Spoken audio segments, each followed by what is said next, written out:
야, 이 부장! 네가 부장이면 땅이야? 저 인간 저건데 쟤 오늘도 술술 풀리고 안 먹고 회수 갔냐? 내일도 신체 상태로 출근하겠구만. 아이고. 고려 생활건강 술술 풀리고 음주전 한포가 당신을 지켜드립니다.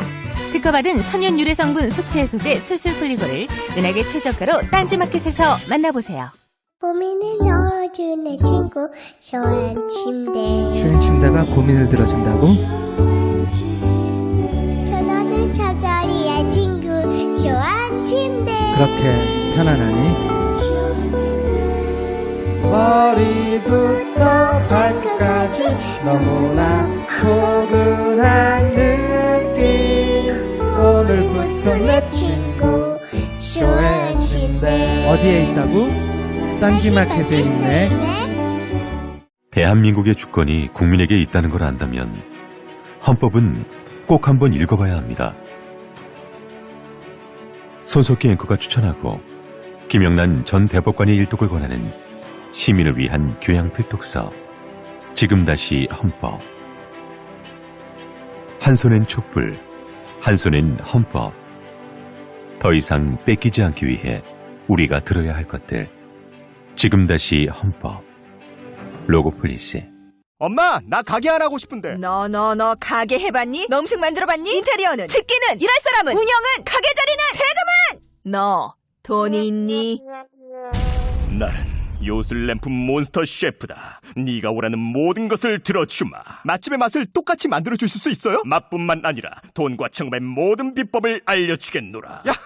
이젠 걱정 고민 끝! 네이버 검색창에 몬스터 셰프라고 쳐주세요. 상담 문의 02-458-8838. 몬스터 셰프!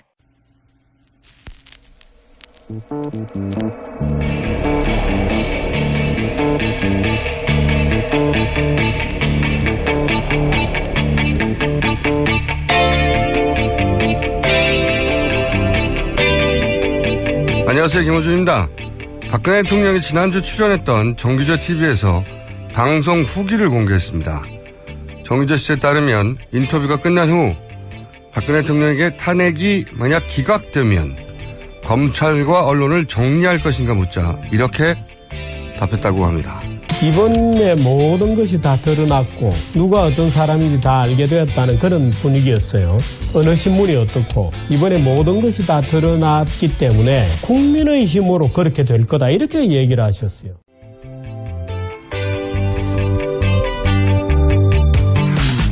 탄핵을 주장한 언론과 자신을 피의자로 만든 검찰을 손보겠다는 말인데요. 그리고 국회, 언론, 노조, 검찰이 동맹을 맺고 대통령을 공격하는 거 아니냐는 말에는 이렇게 답했다고 합니다. 그동안 쭉 뭔가 진행 과정을 이렇게 좀 추적을 해보고 이렇게 보면 그렇게 좀 뭔가 오래전부터 기획된 것이 아닌가 하는 그런 느낌도 지울 수가 없어요. 솔직한 심정이. 예. 또 그동안 추진해온 개혁에 대해서 반대하는 세력들도 분명히 있을 거고 또 이 체제에 반대하는 그런 세력들도 합류한 게 아닌가 저는 그렇게 보고 있습니다. 다 종합해 보자면 검찰, 언론이 하는 말은 거짓말인데 개혁에 반대하고 체제에 반대하는 세력이 음모를 꾸며서 자신이 이 지경이 됐다는 말입니다. 이것이 대한민국 행적 수반이며 국군 통수권자이자 국가 원수의 현 상황 인식입니다. 이런 상태의 사람이 대통령인 나라의 국민이라는 게 부끄러워서 아무도 못 봤으면 좋겠다는 생각을 한 뉴스는 이게 처음입니다. 김호준 생각이었습니다.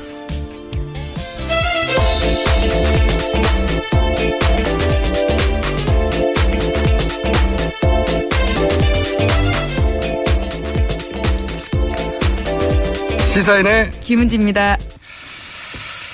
자, 오늘은 또다시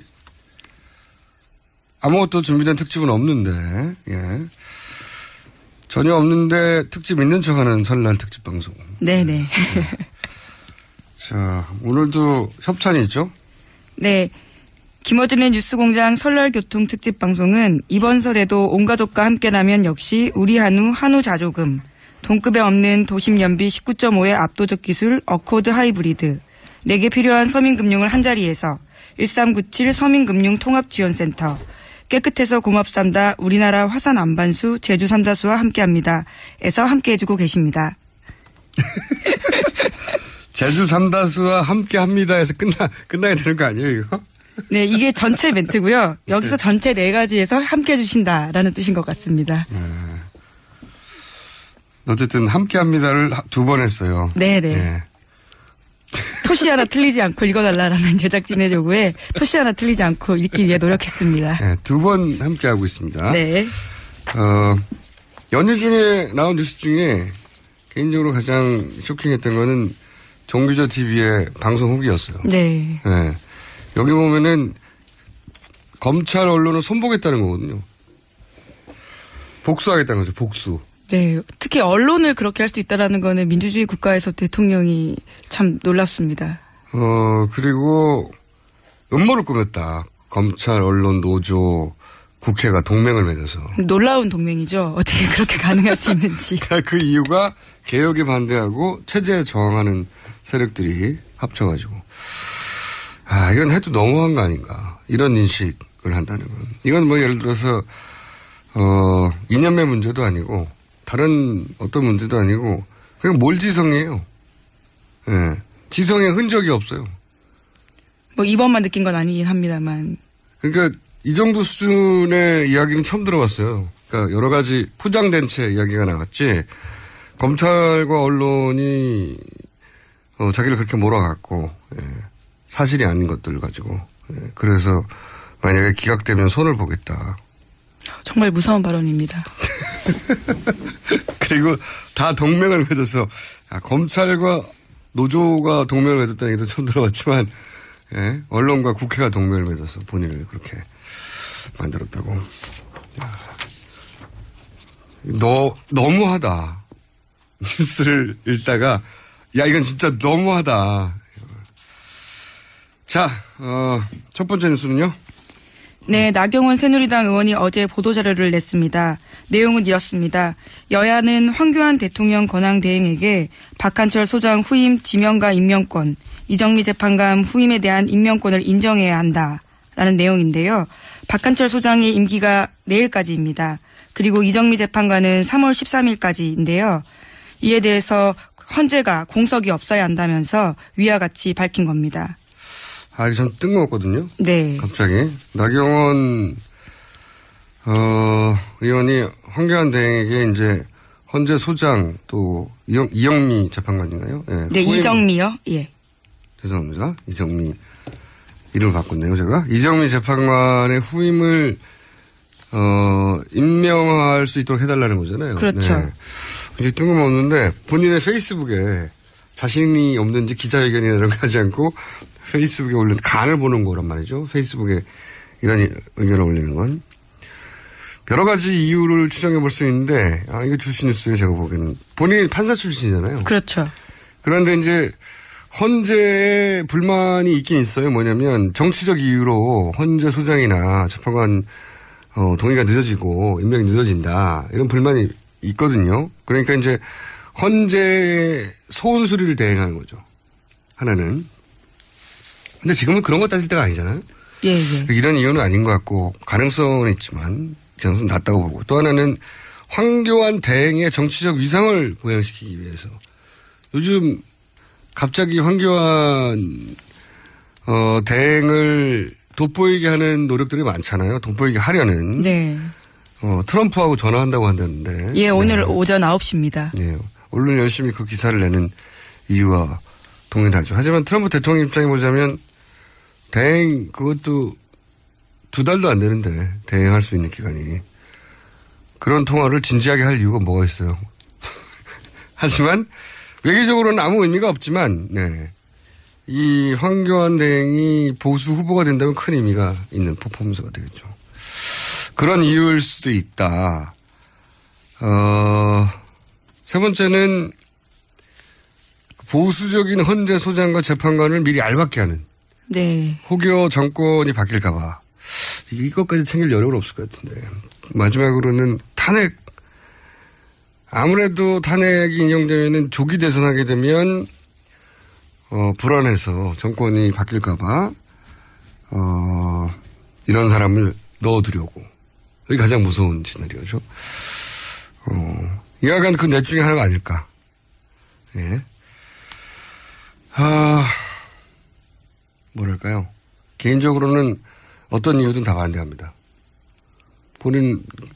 김원주 기자는 어때요? 네, 실제로 이러한 주장이요. 지난 25일에 헌법재판소에서도 나온 적이 있는데 대통령 측 그때 첫 번째 이유였죠. 예. 첫 번째로 이제 국회가 동의를 안 해주고 하지만 지금은 어쩔 수 없으니 3월 13일 이전에 하겠다 이런 얘기를 했는데 제가 반대하는 이유는 어느 나라나 이 최종적인 법률 해석기관 미국의 연방대법원 이런 데 보면 민주당, 공화당, 양당 힘겨루기가 치열하거든요. 이 정치적 가치가 충돌할 때는 결국은 이제 법이 어느 쪽에 쓰느냐 따라가지고 그 시대 정신이 결정되기도 하기 때문에 오바마가 대통령을 넘기면서 100석이 넘는 그 법관의 자리를 임명을 못하고 넘겼어요. 트럼프한테는. 왜냐하면 공화당이 지금 상하원을 장악하고 있잖아요. 그러니까 네네. 인준을 안 해주는 거예요. 인준을. 그래서 작년 4월인가요? 작년 4월에 연방대법관을 임명을 했어요. 근데 공화당은 퇴임이 1년 안 남았는데 대통령이 연방대법관을 임명하냐면서 청문회를 안 열어줘. 네. 그래서 임명이 작년 3월 했는데도 임명을 못하고 갔어요. 근데 대통령 임기가 얼마 안 남았다고 임명도 못하고 떠나는 판국에 대행이 어떻게 헌재 소장하고 헌재 재판관을 임명합니까? 이건 그 시대 법정신을 해석한 최종기관의 소장 혹은 판관을 선출직이 않은 공무원이잖아요. 그렇죠. 그것도 임명된 공무원이잖아요. 그죠? 그것도 대행이 아닙니까? 채울 자리가 아니다. 개인적으로는 말이 안 된다고 생각합니다. 다음 뉴스는요? 네, 우병우 전 수석 관련된 뉴스입니다. 특검이 우 전 수석에 대한 수사에 속도를 내고 있는데요. 청와대 민정수석실이 지난해 3월 일부 국가장급 인사를 좌천시키라고 지시했다라는 문체부 관계자의 진술을 확보했다라는 SBS 보도입니다. 민정수석실이 지목한 5명은 실제로 좌천성 인사조치를 당한 것으로 특검이 파악하고 있는데요. 이를 당시 우병우 수석이 주도했다라는 게 특검의 판단이라고 합니다. 이제 가장 굵직하게 남아있는 조사 대상으로는 우병우 전 민정수석 그리고 이제 물론 최종적으로는 박근혜 대통령이 남아있습니다.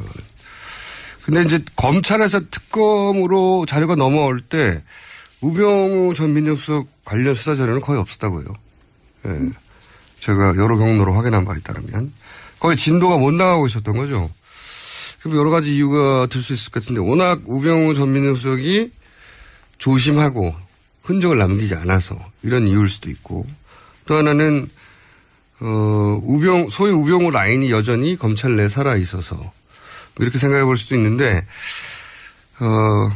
우병우 민정수석 없이 검찰이 최순실 입국 당시 31시간인가요? 네네. 늘 자유롭게 놔뒀는가 이 퍼즐이 풀리지 않을 거라고 봅니다. 네. 검찰이 자체적으로 최순실 씨가 입국한 직후부터 31시간을 놔줘야 했다고 자체적으로 판단했다는 건 전 말이 안 된다고 보거든요. 거기다가 검찰 수사 한참 진행 중일 때 안종범 수석 쪽을 통해서 검찰 수사 내용이 계속 새지 않았습니까? 네. 그렇게 증거인멸했던 것들이 민정수석 쪽 아니냐라는 이야기가 계속 나왔었죠. 민정수석 말고는 그렇게 할 그런 정보를 얻을 위치에 그렇죠. 있는 수석이 없으니까요. 안종범 수석은 경제고요. 네. 교문수석이 합니까? 민정수석이 이제 그런 일을 하라고 있는 자리인데 그러니까 왜 31시간을 자유롭게 최순실 씨는 돌아다닐 수 있었을까? 이 퍼즐이 우병우 민정수석에 대한 수사나 고려 없이 그 퍼즐이 메꿔지지 않을 테니까. 근데 어쨌든 지금 거의 빈칸이라고 그래요. 네. 자, 게다가 우병우 민정수석 수사가 들어가니까 여기저기서 특검팀에 전화가 많이 온다는 얘기도 있습니다. 어떤 전화가요? 알아보려는 거겠죠. 어떻게 수사가 진행되고 있는가. 네. 이야기는 저희가 따로 조만간 자세히 다루기로 하고 다음 뉴스는요. 네, 관련해서 우전 수석 혐의를 좀 설명드리면요. 우전 수석은 실제로 특검법에 이 수사 내용이 명시가 되어 있습니다. 최순실 씨의 비리 행위를 제대로 감찰하지 못한 직무유기 등이 조사 대상인데요. 특히 K스포츠재단이 롯데에 70억 원을 돌려주는 과정에서 우전 수석이 검찰 수사 정보를 유출했다. 이런 혐의도 받고 있고요. 또 세월호 참사 직후에 광주지검 수사팀에 전화를 걸어서 해경 압수수색을 못하도록 압력을 행사했다. 이런 의혹도 받고 있습니다. 자, 알겠습니다. 의혹은 그러하고 다음 뉴스는요? 네, 안종범 전 수석 관련된 뉴스입니다. 안 전 수석의 업무 수첩에 기록된 대통령의 지시가 대부분 전화 통화를 하면서 받아 적은 거다라는 보도인데요. 박 대통령은 안 전 수석에게 전화로 1시간 이상 이른바 깨알 지시를 한 적이 많았다라고 합니다. 통화 도중에는 받아 적고 있나요? 라고 물으면서 지시를 충실히 기록했는지 확인하기도 했고요. 또 안 전 수석이 듣기에는 박 대통령이 생각나는 대로 말하기보다는 어딘가에 기록된 것을 읽는다라는 느낌을 받았다라는 겁니다. 이 뉴스도 주시합니다. 그러니까 1시간 정도 통화가 됐을 때도 있다고 그러는데 그럼 1시간 내내 무슨 이름, 뭐 단체, 기업 뭐 이런 거 계속 불러줬다는 거잖아요. 그렇죠. 네, 네. 예. 그렇게 빠른 속도로 그런 걸 불러주려면 뭘 정리한 걸 보고 읽어야 되는 거죠. 근데 경제 관련한 인사들의 이름과 단체와 기업들 이 주주득 읽히는데 안종범 수석은 그런 걸 올린 적이 없잖아요. 네네. 네? 경제수석이 그런 걸 챙겨야 되는데 경제수석한테 그런 이름을 불러주고 있는 거 아닙니까? 지금까지 밝혀진 구도로 보면 최순실 씨가 본인의 이권과 관련된 기업들 혹은 뭐 단체나 이름들을 정호성 비서관에게 대포폰으로 지시한다. 그럼 정호성 비서관은 녹음을 해서 일단 네. 나중에 정리를 하고 그걸 박근혜 대통령이 전달하고 그러면 이제 그걸 보고 박근혜 대통령은 안종범 수석한테 전화해서 쭉쭉 불러주고 안종범 수석은 그 열심히 받아 적고 그래서 열 몇 건이래잖아요. 받아 적은 게. 예, 17건입니다. 엄청나게 많은 걸 불러준 걸 17건을 받아 적어놨어요. 그러면 이제 그걸 받아 적고 나서 재벌 회장이나 관련 기업에 전화를 하는 거잖아요. 그렇죠. 네. 뭐 밝혀진 예만 들어도 누구를 KT에 고용시키시오. 입사시키시오. 심지어 뭐 일선의 지점장까지 이름을 정확하게 네. 이야기하면서요. 어디에 넣어라라고. 그런 사람 이름을 어떻게 다 합니까? 그렇죠. 네, 그 많은 사람들. 그러고 나서 그 사람을 보직을 바꾸라고 하고 그런 다음에 광고로 보내라고 하고 그리고 이제 최순실 회사를 결국은 광고 대행사로 막 이런 걸 했던 거예요. 다 읽어주는 거죠. 이걸 어떻게 합니까? 최순실 회사가 언제 만들어졌고 이런 걸. 그리고 이제 정호성 비서관 휴대폰 녹취록 작년 12월께 흘러나왔던 걸 보면 이제 최순실 씨가 국정원 댓글 사건 한참 시끄러울 때 대통령이 이제 해외 순방이 있는데 정호성 비서관한테 전화해가지고 시국이 이렇게 엄중하니까 기자회견 한번 해라. 네네. 네. 그랬더니 정호성 비서관이 해외 순방 직전에 기자회견한 전례가 없다. 그러자 그러면 국무회의나 수석비서관회의 해라. 그러니까 정호성이 어렵다. 왜냐면 이제 곧 출국하니까요. 그렇죠. 그랬더니 최순실 씨가 했다는 말이 이거 쓸데없는 소리 하지 말고 준비하라고. 예, 그 결국 열렸죠. 예, 예. 결국 열렸죠. 예, 예. 네. 최순실 씨가 열라고 한 바로 다음 날 12시간 이내에 열렸다고 해요. 예. 최순실 씨가 국정을 실제로 운영한 겁니다. 그리고 그 내용을 전화를 하면 박근혜 대통령은 직위가 대통령이니까 마침 경제수석에게 그걸 불러주고 그런 거죠.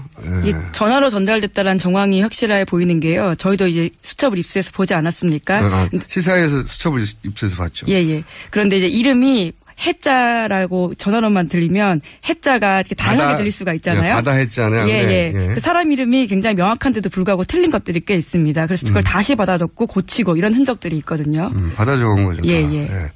근데 그 많은 이름과 그 많은 내용을 어디서 뭘 보고 다 읽어주냐 이거죠. 경제수석도 모르는 경제계 인사들을. 예, 정말 세세한 인사들입니다. 근데 그 인사들이 다 최순실 라인이라는 거 아닙니까? 불러주는 회사는 어떻게 보면 다 최순실 씨하고만 관련이 있는지.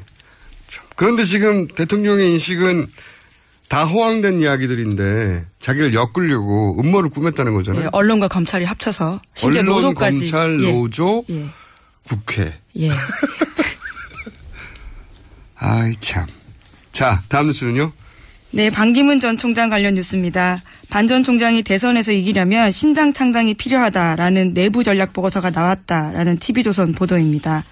반기문 승리의 길이라는 제목의 전략 보고서에는요. 늦어도 3월 초까지 창당을 해야 한다라는 로드맵이 제시돼 있다라고 합니다. 네. 그러니까 내부 보고서가 아니고 외부 보고서죠. 외부의 유출용으로 만든 거죠, 처음부터. 아, 이제 이것도 이제 대선 관련 뉴스로 해설해야 될 대상이 되네요. 지난번에 한번 대선 관련 뉴스 해설, 용어 해설 했지 않습니까? 네. 제3지가 뭐고 빅텐트가 예, 뭐고 이 뉴스를 그러니까 반기문 전 총장의 행보는 앞으로 어떻게 될 것인가? 이 대선 뉴스 앞으로 계속 등장할 테니까 오늘 좀 여유 있는 날 아니겠습니까? 네, 특집으로. 그래서 대선 뉴스 해설을 한 가지 해보죠. 반기문 전 총장은 어디로 가나? 무소속, 처음에는 무소속이었죠. 이 반 전 총장의 행보는 이제 본인들이 이런 얘기를 했거든요. 귀국하면 자석처럼 세력들을 다 끌어들일 것이다. 본인 지지율이 이제 들어오면 컨벤션 효과로 확 상승할 것이고 그러면 자석처럼 끌어들일, 자석이라는 표현을 썼어요.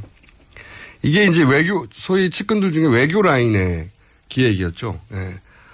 홀로 바깥에서 어디 정당에 들어갈 필요가 없다는 거죠. 압도적 지지율로 다 끌어들일 거라고 했는데 그 초기 플랜, 외교 라인의 초기 플랜은 지지율 하락으로 실패했죠. 예, 실패해서 그 다음에 나온 게 이제 바른정당 입당이죠. 네네. 네, 지지율이 생각만큼 안 받쳐주자. 이게 MB 라인의 초기 플랜이죠. 둘이 이렇게 서로 달랐어요. 근데 이제 바른정당 자체가 지지율이 안 나오잖아요, 요즘. 그러니까 정권 교체라고 하는 큰 프레임 속에 들어가 있단 말이죠. 바른정당도. 힘이 없다. 그래서 그것도 기각됐고. 그 다음에 등장한 게 뉴 DJP. 네. 네. 그게 이제 국민의당과 연대한다는 건데 이 구도는 반기문은 외교를 담당하는 대통령 그리고 안철수는 내치를 담당하는 책임 총리 이런 분권형 뭐 이원 집정부제 그림을 그렸죠. 근데 이제 국민의당에 들어가려면 국민의당에서 경선을 어쨌든 해야 될 거 아니에요. 예. 예, 경선을 하는 과정에서 본인은 세력이 없잖아요. 의원도 없고. 예, 승리를 장담하기 힘든 상황이죠. 그리고 새누리당에서 탈당해서 대거 글로 들어가기도 말이 안 되잖아요.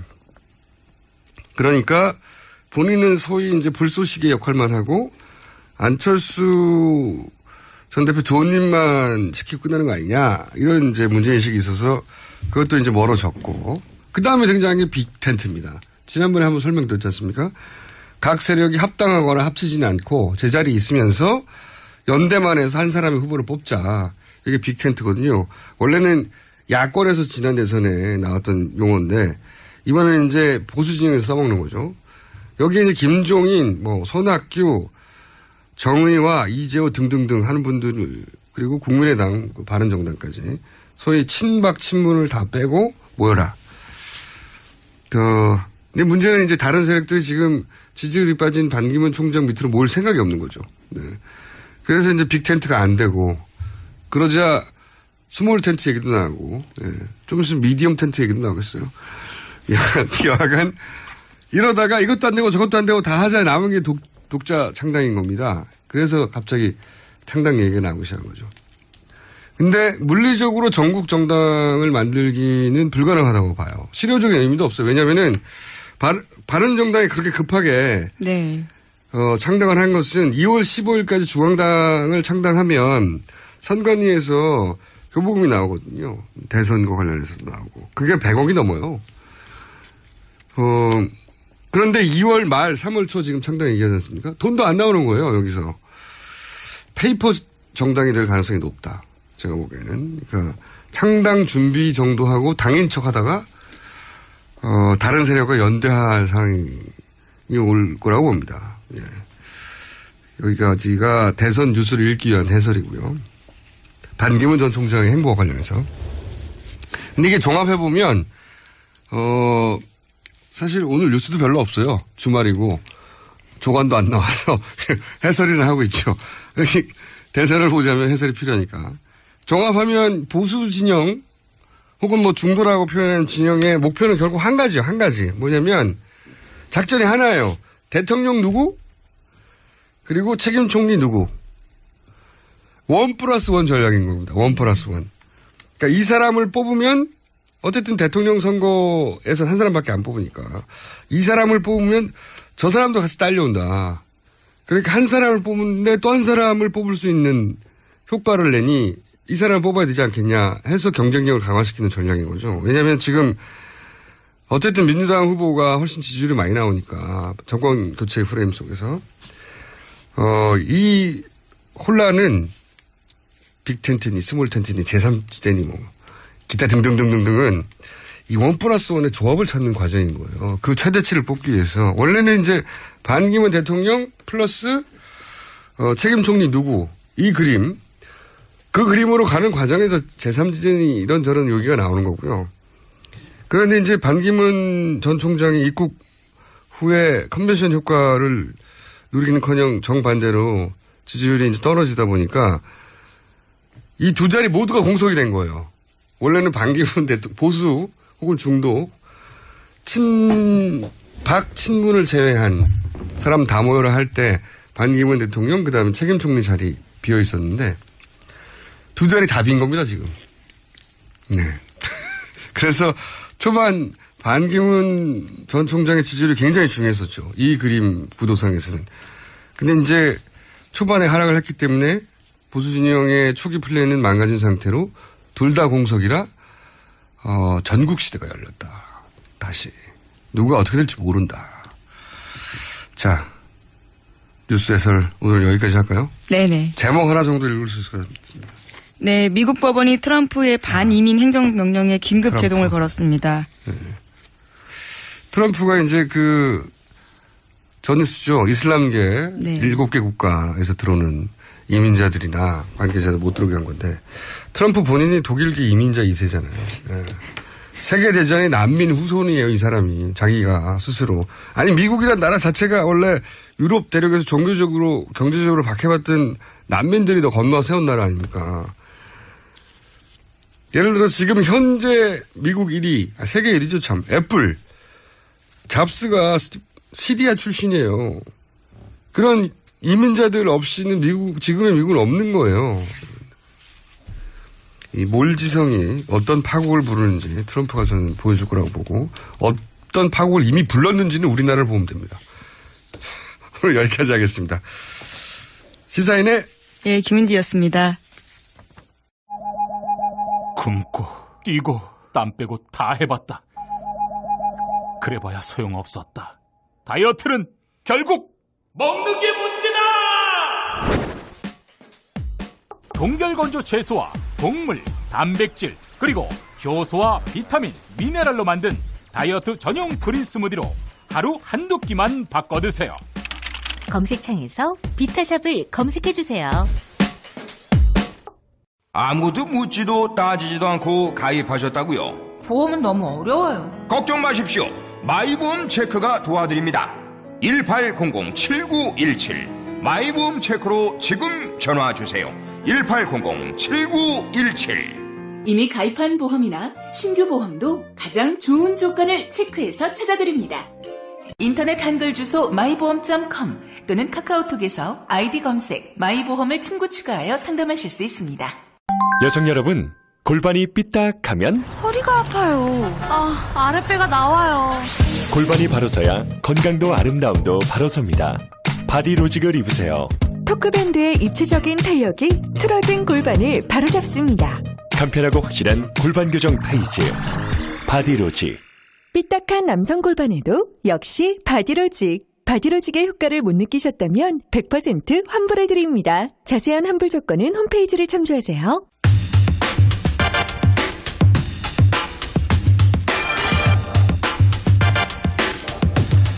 자, 특집 아닌데 특집인 척하는 설날 특집 방송. 저희가 선물을 준비해서 제가 읽어야 됩니다. 20년 전통 식품명가 주식회사 사홍원에서 온라인 상품권, 메디컬 에스테틱 전문 DMCK에서 아크 앰플 키트, 메테면과 파크론에서 IoT 스마트홈 온수매트. 요즘 이렇게 제품 이름이 어렵습니까? 두고두고 보고 싶은 책 길벗 어린이에서 그림 도서 세트, 이태리 명품 구두 바이네르에서 구두 증정권. 선물을 받고 싶은 분들은 샵 0951 50원의 유료 문자인데요. 혹은 카카오톡 메시지로 선물을 받아야 되는 이유를 한 줄로만 보내주세요. 2줄 이상은 읽지 않습니다.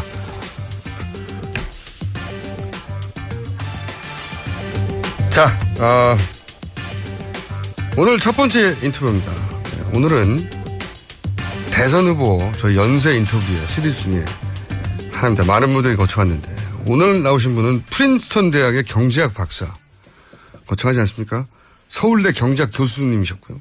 그리고 서울대 총장이기도 하셨고 국무총리도 역임하고 심지어는 한국의 케인즈라고 불렸으며 지난 10여 년간 항상 잠재적 대선 후보에 포함되었던, 그리고 드디어 지난 1월 19일 대선 출마를 선언한 정운찬 전 총리 스튜디오에 나와 계십니다. 안녕하세요. 안녕하세요. 네, 처음 뵙겠습니다. 네, 제가 반갑습니다. 웬만한 정치인들은 다 만나봤거든요. 근데 총리를 한번 하신 다음에 잘 안 나타나셨어요, 정치권에. 그죠? 네. 동반성장으로 굉장히 바빴습니다. 동반성장. 혼자 성장하신 거 아니에요? 자, 무려 한국의 케인즈. 예. 근데 누가 한국의 케인즈라고 부르셨어요? 제가 거시경제학 가르칠 때 네. 고전학파적 또는 신고전학파적으로 안 가르치고 케인스 라인으로 가르쳤기 때문에 학생들이 먼저 저를 한국의 케인스라고 그랬고 또 케인스에 대한 글을 많이 썼습니다. 그랬더니 우리 학생 아닌 사람들도 케인스, 한국의 케인스라고 부르는 것 같습니다. 직접 부른 게 아니신가 싶어가지고. 다른 이야기 전에요. 제가 이제 언론을 통해서밖에 접하지 못했기 때문에 직접 들어보고 싶어서 제가 여쭤보는 건데, 세간에는 이미 김대중 전 대통령 시절부터 정치를 하라고 러브콜을 받았다. 이렇게 알려져 있는데 이게 맞는 얘기인가요? 아니면 루머인가요? 맞습니다. 아, 그래요? 김대중 전 대통령 시절이면 이게 90년대 말 아닙니까? 한때는 저보고 한국은행 총재, 네. 경제수석 또는 경제부총리라고 하라고 하시더니 네. 나중에 제가 총장 된 다음에 좀 큰일 한번 해보지 하라고 말씀하신 적이 있습니다. 큰일이라고 하면 뭡니까? 이제 정치권의 처음 제안을 김대중 전 대통령으로 받으셨다는 거죠. 그렇습니다. 사실이군요. 그런 후에도 사실은 소위 정치권의 러브콜을 정말 많이 받으신 걸로 보도가 됐어요. 오늘 확인해 보려고 하는데 그동안 얼마나 대부분의 대통령으로부터 다 받으신 거죠. 노무현, 이명박. 꼭 그렇지는 않습니다. 그래, 안 그래요? 네. 저는 사실 어릴 때 네. 저를 재정적으로 도와주고 또 정신적으로 가르쳐 주신 분이 계세요. 네. 프랭크 스코필드 박사라고. 그렇군요. 보통 이제 어릴 때 도와주신 분들은 네, 보통 3.1운동 이 민족대표 33인에 더해서 제34인으로 불리는 분이죠. 세브란스 이전 의학 교수 하다가 3.1운동 때 그 실상을 세상에 먼저 알린 분인데 1960년대에는 부패 부정 추방운동도 했고 또 저같이 학교 가기 힘든 사람들 학자금을 주면서 도와주셨어요. 학교 가기 힘드셨어요? 공부를 못해가지고요?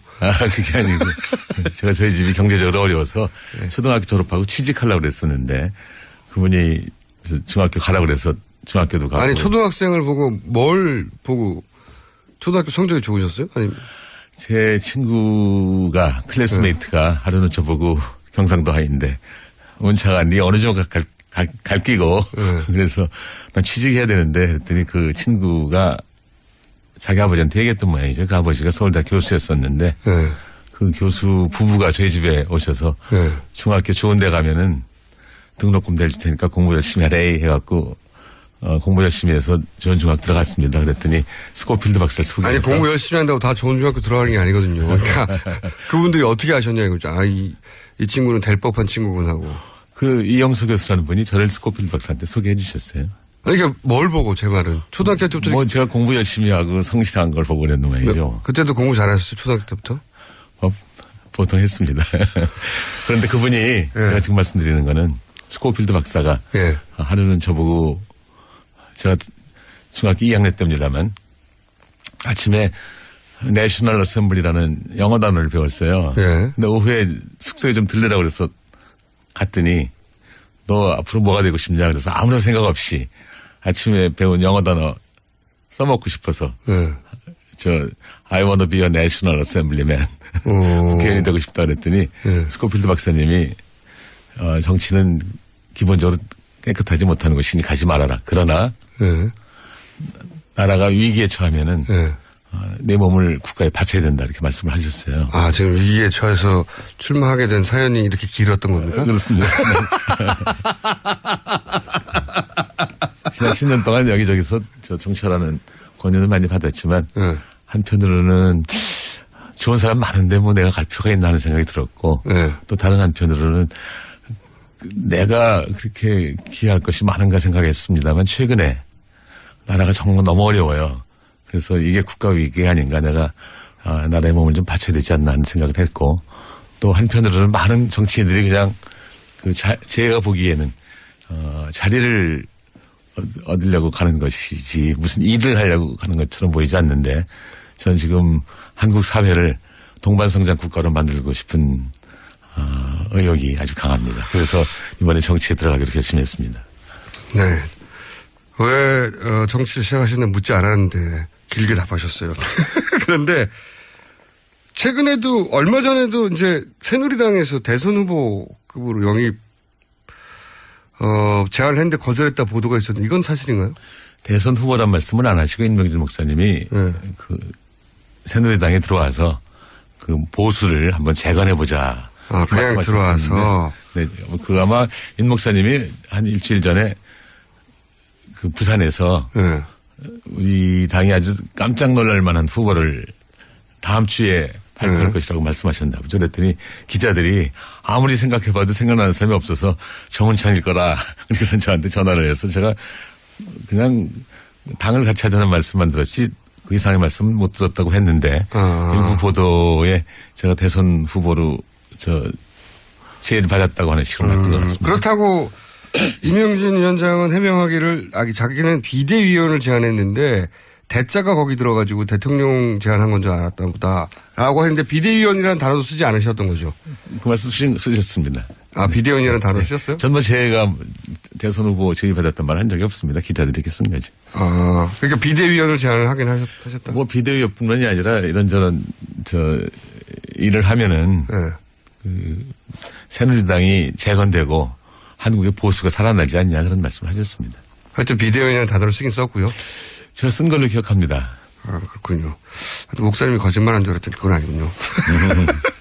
그 외에도 국민의당에서도 그런 얘기 하잖아요. 이제 박지원 대표가 영입이 상당히 진전됐다 이런 식으로 표현하시던데 이거는 어느 정도가 진실이 담겨 있는 겁니까? 그거는 사실과 근접하지 않습니다. 지난 봄에 박지원 대표가 거짓말한 거예요? 거짓말이라기보다는 박지원 대표님 거짓말쟁이.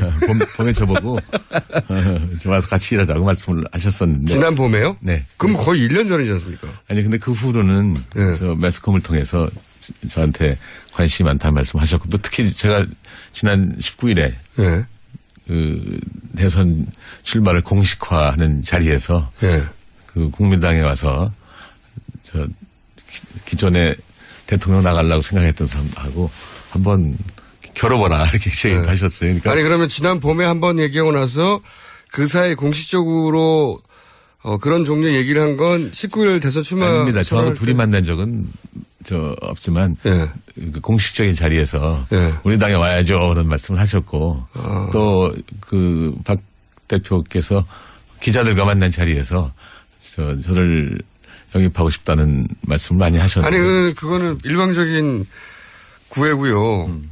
상당히 진전됐다고 말할 정도의 내용은 없는 거네요? 그건 뭐 보기 나름이죠. 아니, 그런 메시지를 더 주셨어요? 그거 뭐 생각해 보겠다든지 아니면 긍정적으로 생각한다든지. 네, 그런 말씀은 안 드렸습니다. 거짓말쟁이. 거짓말이라 할 수는 없지만 좀 과장을 하신 게 아닌가. 그건 제가 박지원 대표한테 나중에. 그러면 본인 실제 뜻은요? 국민의당도 갈 수 있는 건가요? 뭐 저는 모든 곳에 문을 열어놓고 있습니다. 동반성장과 저와 동반성장에 대한 이해를 같이 하고 있는지 또 어느 당에 간다든지 또 어느 당과 연합했을 때 그쪽에도 도움이 되고 저한테도 도움이 되는지를 생각하고 결정할 겁니다. 그러면 이 당은 안 돼라고 제외 리스트가 있어요. 예를 들어서 뭐 나는 새누리당은 안 돼 아니면 민주당은 안 돼 뭐 이런 식의? 지금 현재로서는 문을 닫지 않고 있습니다. 그러면 새누리당도 가능하고 민주당도 가능하고 정의당도 가능합니까? 정의당이 잘못된 게 뭐가 있습니까? 정의당도 가능하다. 그래요? 내일 심상정 대표 나오는데 정의당에 들어가시는. 아니, 제가 문을 닫지 않고 있다는 말씀이지. 네. 어느 당하고 뭐 가까이 갔다 또는 문을 열고 있다. 아니, 제 말은 궁금한 것은 어느 당과도 가능하다는 거잖아요. 네, 동반성장과 뜻을 같이 하고 그들이 동반성장을 위해서 같이 일할 준비가 돼 있어 보이고 또한 그들도 좋고 저도 좋으면 어느 당이든지 갈 용의가 있습니다. 새누리당부터 정의당까지 다 갈 수 있다는 얘기는 저는 지금 정치하고자 하는 것이 또 대통령에 나서겠다고 한 것이 동반성장 국가 건설이 목표이기 때문에 그런 것이에요. 그렇기 때문에 누구하고는 안 된다, 누구하고만 한다 그런 것은 없습니다.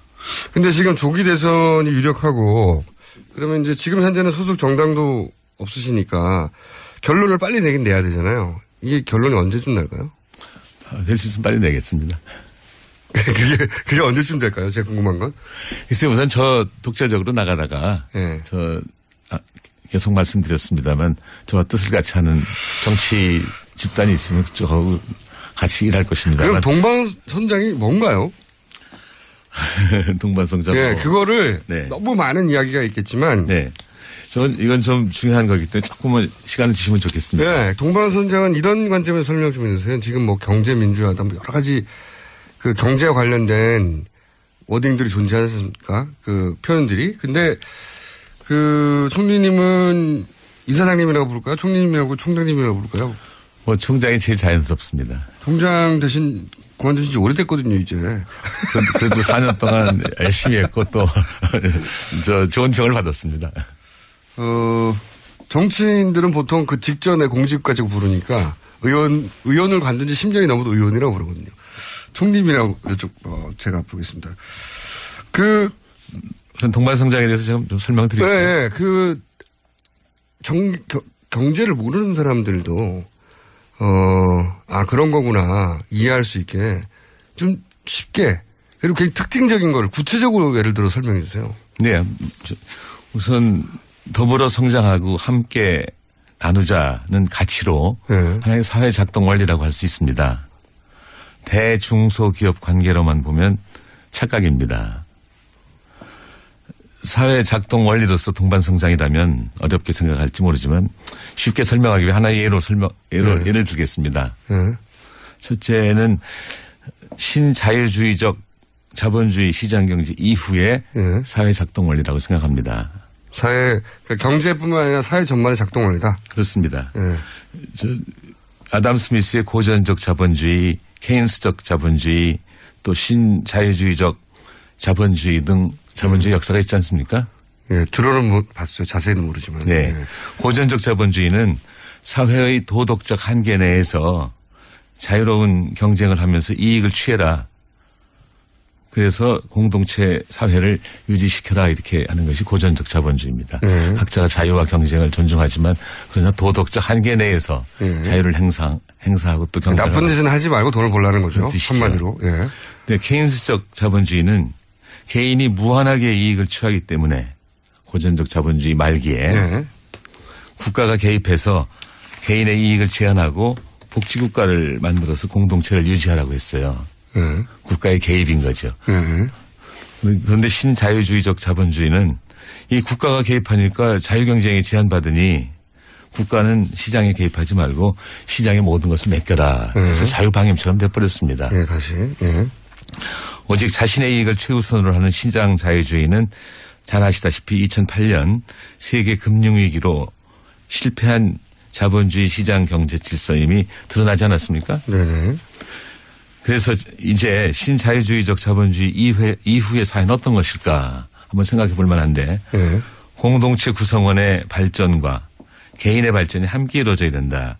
이런 사회가 동반성장 사회고 그런 사회를 만들고 유지하는 사회 작동 원리가 바로 동반성장이다 이렇게 얘기할 수가 있습니다. 총리님, 그 개념을 알겠는데 이게 김종인 전 대표 경우에 경제민주화라는 워딩으로 본인의 캐치프레이즈를 삼았는데 그거하고 어떻게 다른 겁니까? 저희가 훨씬 넓은 개념이죠. 사회 작동 원리인데요. 김종인 박사의 경제민주화는 앞에 경제가 있듯이 정말 경제적 문제에 국한된 것이고 그분의 말씀하신 걸 들으면은 대기업과 중소기업 간의 격차를 줄여서 대기업이 횡포를 부리지 않게 하자. 네, 그런 거죠. 하나 더 나아가서 대기업들이 정치에까지 관여하는 걸 좀 막자 이런 것이 김종인 박사의 아이디어라고 생각을 하는데 지금 김 선생님이 말씀하신 아까 질문하신 거 조금만 더 말씀드리겠습니다. 네네. 대기업 또는 가진 자의 것을 뺏어서 중소기업이나 없는 사람한테 주자는 것이 아닙니다. 동반성장은. 한번 삼성 핸드폰의 사례를 들어보세요. 삼성 핸드폰은 삼성전자 혼자 만드는 것이 아니고 굉장히 많은 부품업체들이 부품을 주고 그러면 삼성전자가 그걸 조립하는 것이 아니겠습니까? 부품이 아마 제가 알기로는 300가지 가까이 됩니다. 그런데 동반성장론은 그 삼성 브랜드를 해체하자는 것이 아니라 삼성 브랜드를 잘 키우자는 것입니다. 삼성도 키우고 예하 중소기업들도 같이. 그게 바로 동반성장하자는 것입니다. 그러니까 부품 공급 중소기업도 적정 이익과 초과 이익을 공유해서 기술 축적, 인력 축적, 자본 축적을 할 수 있도록 하자는 것인데 제가 동반성장위원장 할 때 사실은 처음 하는 것입니다만 대기업들은 수익률이 9%예요. 중소기업은 3%도 안 돼요. 그러니까 자꾸 양자가 벌어지는 것이죠. 이 벌어지는 걸 좀 막자 하는 것이고 사실은 지금 세계의 기업 생태계는 대기업하고 중소기업하고 같은 배에 탔다 하는 같은 생각으로 활동을 합니다. 자동차 시장에서 도요타하고 현대가 경쟁하는 것이 아니라 도요타 플러스 협력업체, 현대 플러스 협력업체가 경쟁하는 거예요. 그런데 지금 말씀하신 동반성장이 나쁘다는 뜻이 아니라 그런 정도의 개념은 오래전부터 있지 않았습니까? 뭐 소득을 재분배하고 기타 등등 더불어 잘 살자, 상생경제 다 있었던 얘기는 특별히 차이점이. 근데 이제 과거에는 적어도 1990년대 초반까지는 경제발전 이론이 성장을 추구하다 보면은 분배를 좀 소홀히 할 수밖에 없다. 또는 분배를 추구하다 보면은 성장을 소홀히 할 수밖에 없다는 것이 정설이었습니다만 지난 30년 가까이 설은 성장과 분배가 양립할 수 있다. 긴 역사를 봤더니 분배에 관심을 많이 가진 경제가 지속적으로 성장하더라 그런 겁니다. 그것을 입각해갖고 같이 성장해야지 한쪽만 성장하면 오래가지 못한다는 것이 제 생각이고 이런 속담이 있습니다. 아프리카에도 있고 노르웨이도 있고 많은 나라에 있는데 빨리 가려면 혼자 가라. 잠깐만요. 총리님 시간이 다 돼가지고 협차를 꼭 해야 되거든요. 총리님은 좀 있어도 계속 할 수 있으니까. 온 가족과 함께라면 역시 우리 한우 저저금, 통급에 없는 도심연비, 19.5회 압도적 기술, 오코드 하이브리드. 내게 필요한 서민금융을 한자리에서 1397 서민금융통합지원센터. 깨끗해서 고맙습니다. 우리나라 화산안반수 제주 3단수와 함께합니다. 이거 어렵네요. 5분에 3부에서 다시 정운찬 전 총리와 함께 하겠습니다.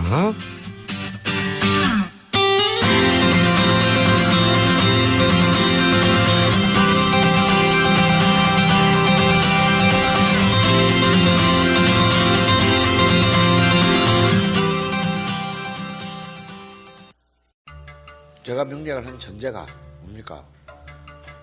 간단해요. 기존의 명리학은 인간을 길흉으로 나눈단 말이에요. 인간의 운을. 그래서 우리는 어떤 전제 출발이 됐냐? 모든 명식은 그 자체로 본연의 존엄함을 품고 있다는 전제 출발해야 됩니다. 강헌의 명리 심화편 출간 도서 출판 돌베개. 맛있어. 너무 맛있어. 와, 아삭거리는 소리 들려? 와, 진짜 맛있다. 이 김치 어디에서 샀어? 김치 어디서 샀냐면 화 뭐? 무슨 김치라고? 그러니까 어디 김치냐면 바로 뜸들이지 말고 빨리. 도대체 어디 김치야? 화통김치. 화통김치라고. 국내산 재료로 100% 자체 생산하는 화끈하게 통하는 화통김치. 얼른 검색해서 사 먹어. 자, 생각해봐. 네가 어느 날 아침에 눈을 떴는데 너는 미성년자를 끔찍하게 죽인 살인자가 돼 있는 거야. 누군가 모든 것을 조작하고 있다. 근데 이번엔 잘못 건드렸어. 준비됐지? 완벽하게. 흥미진진한데요? 웰컴 투 동막골 박광현 감독. 범죄 액션의 신세계. 조작된 도시 2월 9일 대개봉.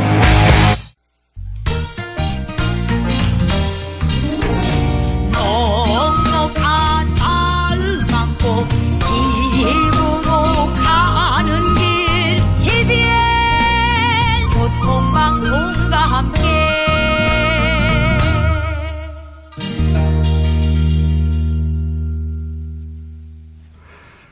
네, 특집 전혀 준비 안 돼 있는데 특집인 척하는 설날 교통특집 김호재 뉴스공장 협찬이 있습니다. 이번 설에도 온 가족과 함께라면 역시 우리 한우 한우자조금 동급에 없는 도심 연비 19.5의 압도적 기술 어코드 하이브리드 4개 필요한 서민금융을 한자리에서 1397 서민금융통합지원센터 깨끗해서 고맙습니다.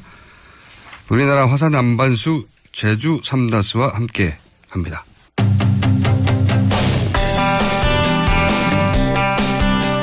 네, 특집 아닌 특집이다 보니까 오늘 실수가 좀 많습니다. 내일 TBS 사장님에게 혼나주시기 바랍니다. 오늘 PD와 엔지니어께서는 자 2부에 이어서 정운찬 전 국무총리와 함께 대선 출마 선언을 하셨죠. 지난 19일 인터뷰 이어가겠습니다. 2부 마지막에 동반성장 전 총리님의 캐치프레이즈죠, 사실. 그리고 연구소 이사장이시기도 하고 현재도 그죠? 네. 근데 동반성장 얘기를 듣다가 제가 딱히 뭔가 새롭진 않은 것 같다고 좀 예를 들어 설명해 달라고 하다가 시간이 없어 끝나졌는데 다시 한번 설명해 주십시오. 네, 아프리카나 노르웨이 속담에도 있습니다. 빨리 가려면 혼자 가라. 네. 멀리 가려면 같이 가라. 네. 또 용산의 8군 기지에 가보면은 네. Go together 이런 말이 있습니다. 이런 것들이 다 동반성장하고 통하는 것이라고 생각이 됩니다만 다시 한번 말씀드리자면 동반성장은 더불어 성장하고 함께 나누어서 다 같이 살기 좋은 사회를 만들자는 것입니다. 대기업과 협력업체도 마찬가지고. 그렇죠. 예. 그래서 더불어 성장한다고 그러면은 아무도 이의를 제기하는 사람이 없는데 함께 나누자면 부르르 떠는 사람들이 많아요. 같이 성장해서 함께 나누자. 근데 함께 나누자는 것에 놀란 것 모양입니다. 아마 그것은 있는 사람 거 뺏어서 없는 사람한테 주자는 것이 동반성장이라는 걸로 오해해서 그런 것 같습니다. 그러나 동반성장은 추구하는 것이 경제 전체의 파이는 크게 하되 분배의 룰은 조금 바꾸어서 다 같이 살기 좋은 사회를 만들자는 것입니다. 그러니까 경제도 활성화시키고 복지도 강화하자. 바로 그것입니다. 그래서 근데 대기업 중소기업 간의 동반성장만이 동반성장이 아니고 빈부 간, 도농 간, 뭐 지역 간, 또 남녀 간, 세대 간, 남북한 간, 국가 간 동반성장도 있지 않겠습니까? 그래서 예를 들어서 제가 서울대 총장할 때 도입한 입시에서의 지역균형 선발제는 지역 간 동반성장을 위한 것이고 또 제가 서울대학교 총장할 때 처음으로 여성 교수를 처장으로 모셨습니다. 연구처장, 학생처장 등. 그거는 남녀 간의 동반성장을 위한 것이고 개성공단은 남북한 간의 동반성장을 위한 것입니다. 지난해 2월에 그것이 폐쇄돼서 참으로 안타깝습니다. 개념을 이해했습니다. 네. 네. 개념이 그러니까 경제 관점에서 말하는 것이 아니라 사회 전반에 아까 작동 원리라고 하신 게 그런 뜻이군요. 네. 경제적 측면에서 한 가지만 더 말씀드리겠습니다. 지금 한국이 투자가 굉장히 부진해요. 건설 투자는 많지만 설비 투자가 부진한데 대기업도 투자를 안 하고 중소기업도 투자를 안 하거든요. 대기업은 돈은 천문학적으로 많은데 투자할 대상이 마땅치 않고 다시 말해서 첨단 핵심 기술이 많지 않고 중소기업은 투자할 땐 많은데 돈이 없어요. 그렇다면은 블루오션을 한번 생각해 보십시오. 대기업에 천문학적으로 쌓인 돈 앞으로 또 갈 돈이 중소기업으로 흘러가도록 한다면은 중소기업이 자금난을 완화해서 그 투자하고 생산 늘고 고용 늘고 소득 늘고 소비 늘면은 경기 침체도 완화하고 지속적 성장의 기초가 되지 않겠습니까? 그리고 그 중심에 지금 중소기업이 있기 때문에 우리 경제가 안고 있는 저성장 문제도 완화하고 양극화 문제도 완화할 수가 있지 않겠습니까? 그 중 하나가 초과이익 공유예요. 초과이익 공유도 설명해 주죠. 네. 총리님이 항상 인터뷰에 등장하시면 두 가지가 키워드가 등장하는데 동방성장과 초과이익 공유제인데. 네. 초과이익 공유제는 뭐죠? 초과이익 공유제라고 하는 것은 아까 초과된 이익을 공유하자는 건가요? 연초에 각 기업들이 목표한 이익이 있을 텐데 네. 이익보다 더 많이 나면은 그 차이가 초과이익이라고 할 수가 있지 않겠습니까? 그 부분을 복지로 돌리자 말하자면? 아니요, 그거는 이제 대기업이 협력 중소기업한테 협력 중소기업. 대기업들이 이렇게 이익을 많이 올리는 거는 사실은 납품과 후려치기 등 중소기업에 대한 불공정 거래 행위 때문에. 그 부분만 따로 떼면 김종인 전 대표의 경제민주하고 약간 맥이 닿는 거고. 그러니까 제가 동반성장은 경제민주화를 포함하고 있다 이렇게 말씀드리잖아요. 그러면 궁금한 것이 정치적인 거 다 빼고요. 그 경제적 그 전문가 입장에서 김종인 전 대표와 총리님의 어떤 학자적 수준을 비교하면 어떻습니까? 아유, 그분이 저보다 경륜이 훨씬 많고. 경륜이 실력을 보장하는 건 아니잖아요. 차이가 있다면 그분은 독일에서 공부했어요. 네, 그건 그런데. 저는 미국에서 공부했기 때문에 그 학풍의 차이는 좀 있을 겁니다. 학풍에도 차이가 있지만 학자로서 도달한 수준에서 보자면 총장님이 훨씬 못 미칩니까? 총리님은? 김 선생님이 판단하십시오. 네, 못 미친다라고 제가 그럼 정리하고. 유승민 전 대표도 경제학자로 출마하셨잖아요. 출마 선언하셨는데 바른정당에. 네. 예. 그분하고 경제적 학자로 이렇게 수준을 비교하면 어떻습니까? 나이도 더 많으신데 이번에는. 네, 제가 한 10년 선배일 겁니다. 네. 서울대학교 경제학과. 네. 그러므로? 그분은 위스콘신에서 공부하셨고 저는 프린스턴에서. 프린스턴이 더 좋은 대학이다. 이게 넘겨주시는 게 많으시네요. 그럼 어쨌든 학자. 그러니까 유승민 전 대표가 분명히 정치로서 선배죠. 네. 근데 경제학자로서만 비교하면 어떠냐는 거죠, 제 질문은. 내가 좀 낫다? 예, 그건 몰라도 저는 미국에서 박사를 받은 다음에 3년 동안 교수를 하고 또 한국에 와서 31년 동안 서울대학에서 강연을 했습니다. 반면 유승민 전 대표는? 미국에서 교수도 못했고. 미국에서 박사를 받은 다음에 아마 KDI에서 출발해갖고 거기서 오랫동안 일하는 걸로 알고 있습니다. 그러니까 미국에서도 교수도 못했기 때문에 나보다 못하다? 그런 말을 좀 확실하게 해주세요. 유승민 나보다 못해. 학자로는. 자, 근데 아까 이제 제가 초반에 여쭤본 게 워낙 이렇게 대선판이 되거나 중요 선거가 되면 항상 그 잠재적 후보군으로 거론되셨는데 처음으로 이 정치권에 들어온 것은 의외로 지금 말씀하신 걸 보면 정책적으로나 혹은 성향상으로나 이명박 전 대통령과 그렇게 맞을 것 같지 않은데 이명박 전 대통령의 총리 제안을 받아들였어요. 근데 왜 그 수많은 제안 중에 그걸 처음으로 받아들이신 거죠? 네, 저는 그분하고 제가 처음 총장 됐을 때 또 그분이 처음 시장 됐을 때 만났습니다. 2002년입니다. 그 후로 서로 교류가 있었습니다. 왜냐하면 저는 당시 서울대학교 앞에 그 150m짜리 고가도로를 만들겠다고 전임 시장이 사인을 하고 나가셔서 그걸 좀 고쳐달라고 민원하러 가서 처음 만났는데 첫 만남은 좋았습니다. 거기서 아주 첫 대답이 세계 유수대학 앞에 150m짜리 고가도로가 무슨 말이냐. 그걸 재검토하라고 직원들한테 시키고 저보고 특별히 부탁할 게 없냐 그래서 기초학문 하는 사람들 참 어렵다. 거기에 대한 지원을 좀 많이 해달라 그랬더니 그때 해줘서 시원스럽게 봤습니다. 그 후로 몇 번 봤는데 지난 2009년 9월에 저보고 만나자 그래서 만났더니 정 총장 서면 출신이죠. 네. 그랬더니 저도 서면 출신입니다. 같이 서면을 위해서 일합시다. 해서 뿅 갔어요.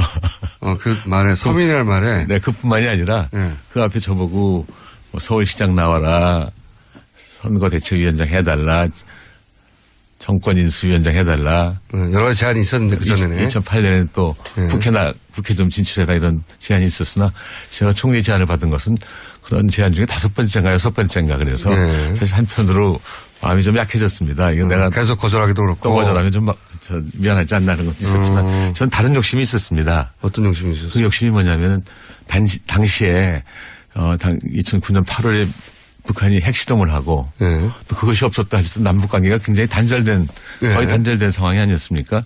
그래서 저는 내가 총리가 돼갖고, 이 단절 상황을 좀, 풀어봐야 되겠다. 풀자. 남북 관계가 좀 더 유연해야 된다. 그리고 개성공단이 당시도 완성도가 40%밖에 안 됐는데 이걸 100%로 올리고 왜 개성만이냐 해주, 신의주, 원산 또 왜 북한만이냐 철원 고성 같은 데도 공단을 만들어서 남북이 같이 생산을 한다고 보면은 이게 통일하냐 이런 식으로 생각할 걸로 생각을 했습니다. 그런 비전을 가지셨구나. 네. 그리고 또 하나는 지금 우리가 초과이 공유제며 여러 가지 동반성장에 대한 말씀을 나눴습니다만 그 당시에도 벌써 양극화가 굉장히 심각해갖고 아무런 조치도 안 하면은 사회가 파탄 날 것이 두려워서 내가 총리로 가서 이 양극화를 좀 완화하자. 그 남북 관계를 좀 유연하게 하자 하는 욕심이 있었습니다. 그런 비전은 있으셨지만 결과적으로 많이 망가지셨어요. 아십니까 혹시? 망가졌다는 게 무슨 뜻입니까? 그때 MB 시절에 총리를 하시고 아마도 상대적으로 진보적인 유권자들하고는 멀어지셨다 결과적으로. 그건 혹시 아십니까? 네, 느끼고 있습니다. 근데 느끼고 있습니다. 그러나 저는 후회는 없어요?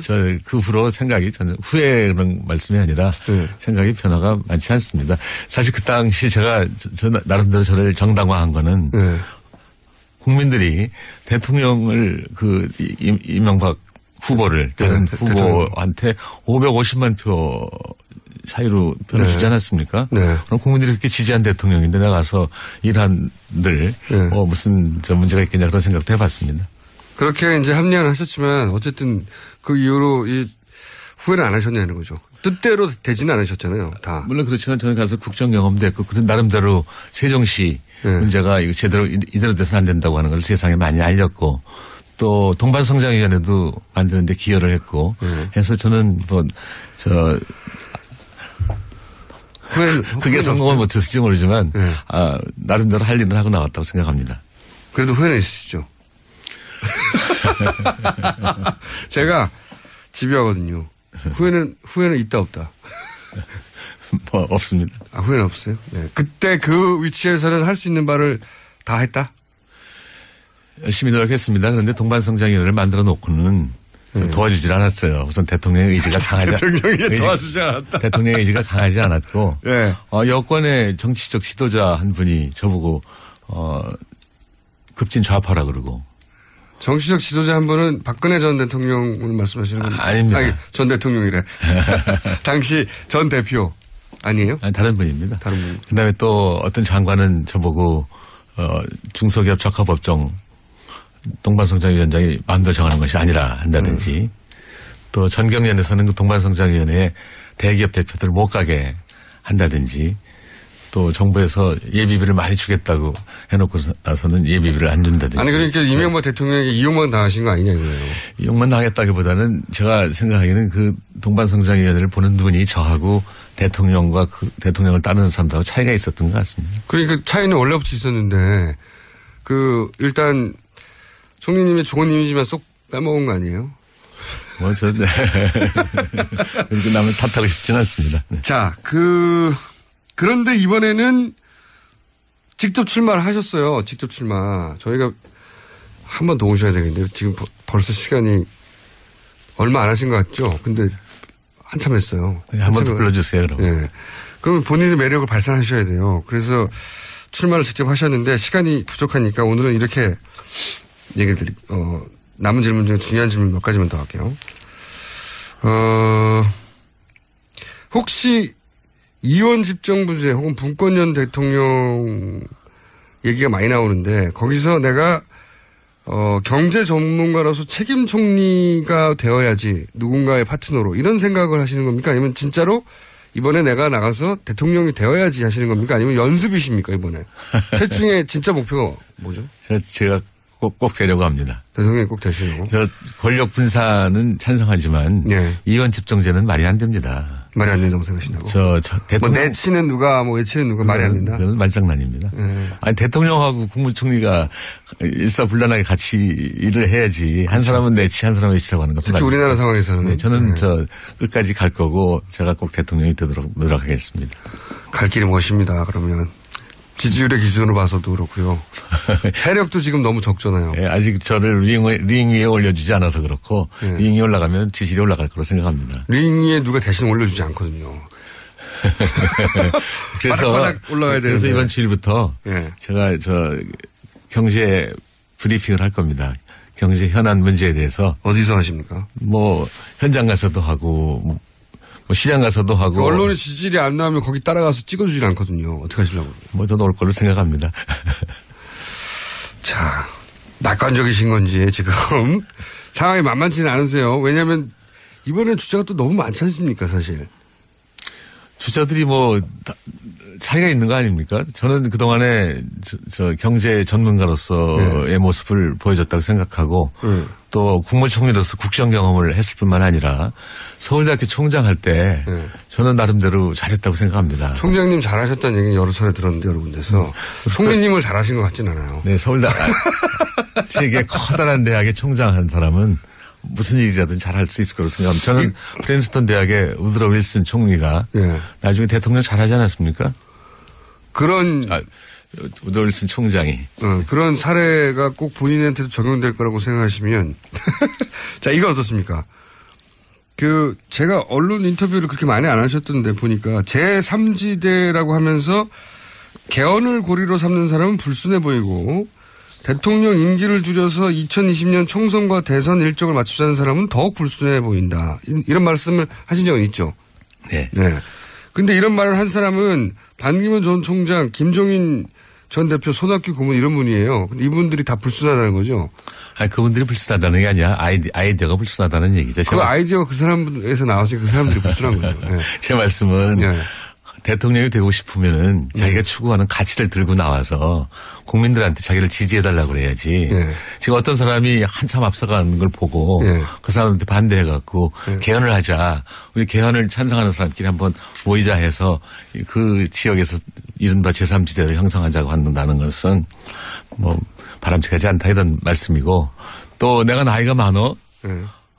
그럼 나 3년만 할게. 반총장. 2020년에 가서 대선하고 총선하고 한꺼번에 하면 선거 비용도 줄고 참 좋잖아. 그렇게 얘기하는 거는. 김종인 전 대표. 저는 그건 옳지 않다 생각이 듭니다. 지금 대선하고 총선하고 같은 때 해야 선거 비용이 줄어든다는 건데 사실은 가끔 중간에서 선거하는 것은 정부에 대한 평가를 하는 기회가 되지 않습니까? 비용만 생각할 것이 아니라 편익도 생각해야 된다고 생각합니다. 자, 그럼 한꺼번에 반기문 전 총장, 김종인 전 대표, 손학규 고문 다 불순한 것으로 정리됐고요. 셋 다 불순해. 알겠고요.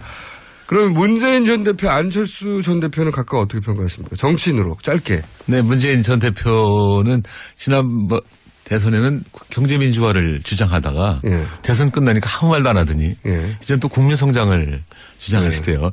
경제민주화가 다 완성된 건지 하는 의문도 있고 아니면은 경제민주화는 더 이상 추구할 가치가 아닌지 이런 의문도 듭니다. 다시 말해서 문재인 전 대표는 불순하다처럼 무슨 형용사 하나를 표현하면 일관성이 없는 것 같습니다. 일관성이 없다. 안철수 전 대표는요? 안철수 전 대표는 좀 더 두고 봐야 할 것 같습니다. 지금 나온 지 오래됐어요. 이제 4년간 두고 보셨잖아요. 최소한 5년 가까이. 네, 아직 정치적으로 성장하는 과정에 있는 것 같습니다. 자, 그러면은 문재인 전 대표는 왔다 갔다 한다. 그렇죠? 그리고 안철수 대표는 미숙하다.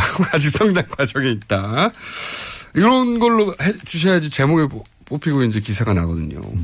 그런데 본인은 그나마 그 각 정당 중에 가장 입당할 가능성이 높은 정당이 새누리당부터 정의당까지 쫙 뽑으면 어느 당이죠?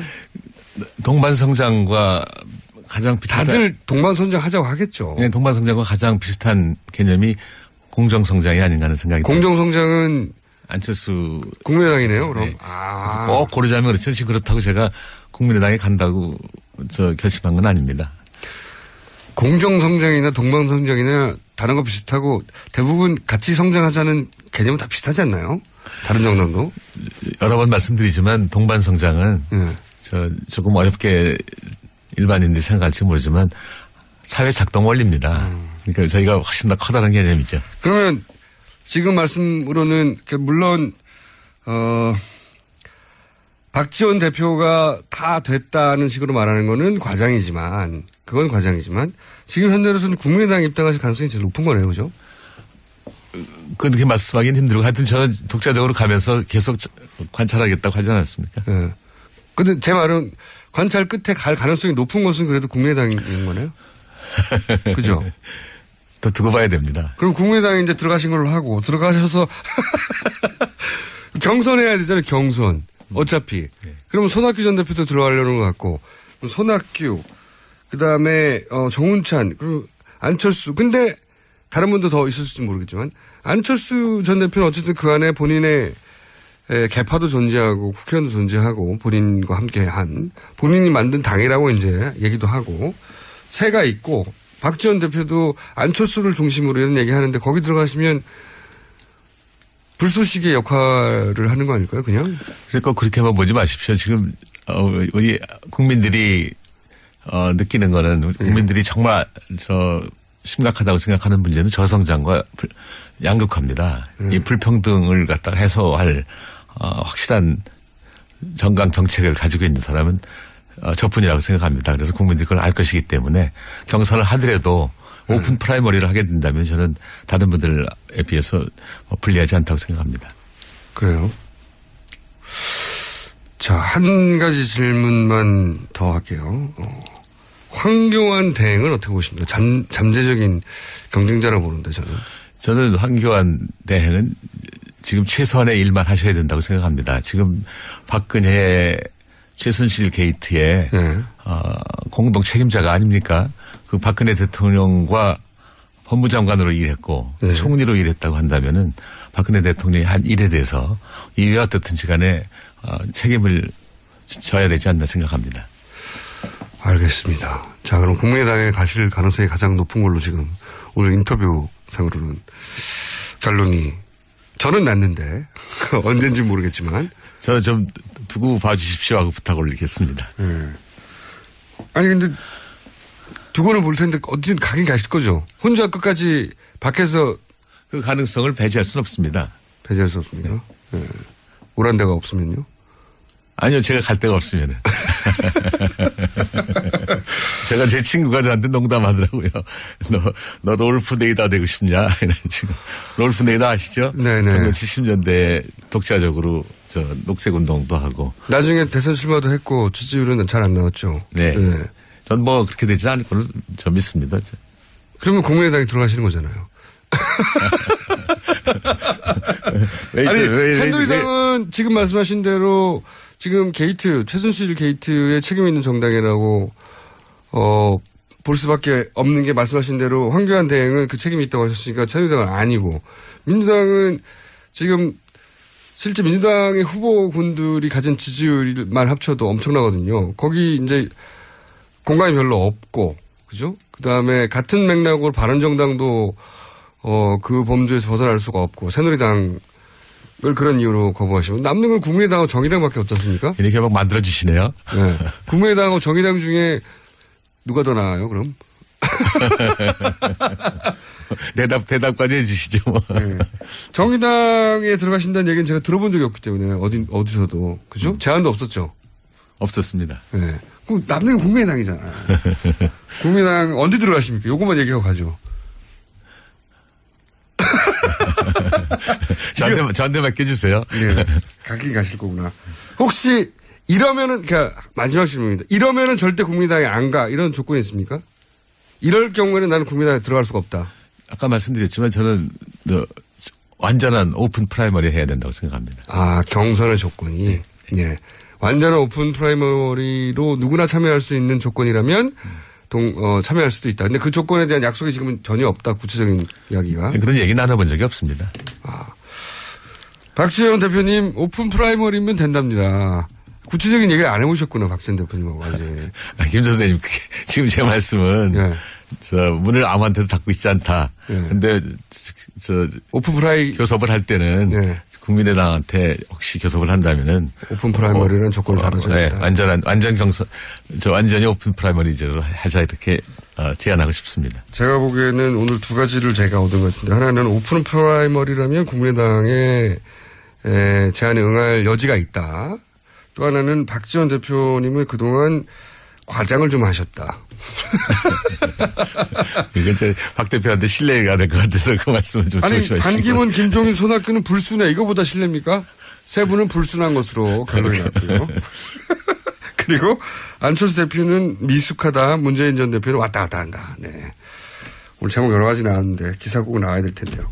오늘 여기까지 하고요. 제가 보기에는 한 번이나 두 번 정도 제가 더 모실 것 같아요. 네, 다시 불러주십시오. 입당하시면 제가 한번 부르겠고요. 거기서 경선에 승리하거나 혹은 승리하지 못하거나 제가 한번 더 모실 수 있을 것 같은데. 네, 고맙습니다. 승리하지 못하시면 못 부를 것 같기도 하고요. 오늘 여기까지 하겠습니다. 반갑습니다. 혹시 꼭 하셔야 되는데 못하신 말씀 있어요? 준비했는데? 제가 최선을 다하겠습니다. 끝까지 가겠습니다. 끝까지. 알겠습니다. 오늘 말씀 감사합니다. 지금까지 정운찬 전 국무총리였습니다. 감사합니다. 고맙습니다. 똥은 싸고 다니냐? 미치도록 싸고 싶다. 빅동의 추억. 미국 장사랑! 구렁이똥 이뻤다. 장이 살아야 내 몸이 산다. 혈중 콜레스테롤 개선과 배변 활동에 도움을 주는 건강기능식품입니다. 빅동의 추억. 미궁 장사랑. 지금 검색창에 미궁 장사랑을 검색하세요. 이건 제가 써보니까 효과가 있는 것 같아요. 미 항공우주국 나사에서 우주인들의 비상식량으로 쓴다는 남미 최고의 완전식품 마카 플러스 한국에서 가장 비싸고 귀한 식품이라는 산삼 플러스 거기에 한국인이 좋아하는 녹용까지 일단 이 세 가지를 모두 넣은 제품이 나온 거니까 마카 산삼 녹용 대박 좋은 건 다 있네. 031-323-2559 영한네이처 YHNATURE.com 한글도 남보다 빨리 깨치고 참 똑똑했는데 갈수록 실력이 뒤처지는 것 같아 걱정이에요. 혹시 초등학교 교과서 본 적 있어요? 어려운 어휘가 너무 많아요. 학교에서는 어휘 개념을 하나하나 설명해줄 시간이 정말 부족하잖아요. 그럼 어떡하죠? 내 아이의 어휘만큼은 내가 책임져야죠. 어휘 공부의 정성. 초등어휘 3000, 초등어휘 5000. 검색창에 초등어휘 3000을 쳐보세요.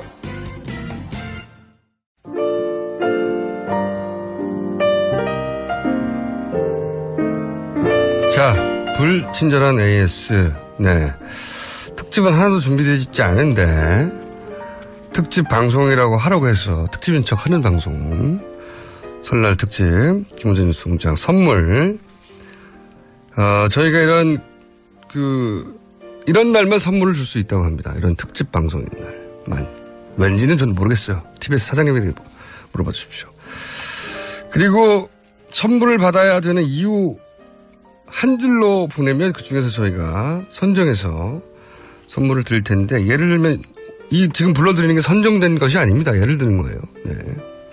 그리고 전화 안 하셔도 돼요. 네. 저희가 선정해서 전화 드립니다. 네. 김어준 멋있어. 이런 거 좋아요. 네. 김어준 짱. 이런 거 좋네요. 네. 나는 이혼남이다. 이런 것도 참 좋네요. 네. 아주 좋아요, 이분. 네. 8408. 이번 당첨! 여기서 그냥 당첨시키지 않으려고 했는데, 나는 이혼남이다. 아주 좋습니다. 네. 그리고, 저 이번 주 결혼해요. 이런 건 알 바 아니고요. 고3이다 그러면 제가 안 물으려고 그랬는데, 고3 엄마다. 이런 분들은 드려야 되고. 공짜니까, 네. 절대 안 드리고요. 네. 조카가 많아서 세뱃돈이 많이 나갔어요. 제가 알 바가 아닙니다. 자, 한우를 주세요. 한우는 선물이 아니고 협찬사일 뿐입니다. 네. 자, 여기까지 하고요. 선물은 20년 전통 식품명가 주식회사 사옹원에서 온라인 상품권을, 메디컬 에스테틱 전문 DMCK에서 아크 앰플 키트를, 다 영어네요. 너무 이름은 어려워요, 요즘 제품 이름이. 매트 명가 파크론에서 IoT 스마트 홈 온수매트. 온수매트도 이렇게 이름이 어렵습니다. 두고두고 보고 싶은 책 길벗 어린이에서 그림 도서 세트를, 그리고 이태리 명품 구도 바이네르에서 구두 증정권 드립니다. 자, 불친절한 AS 여기까지 하겠습니다.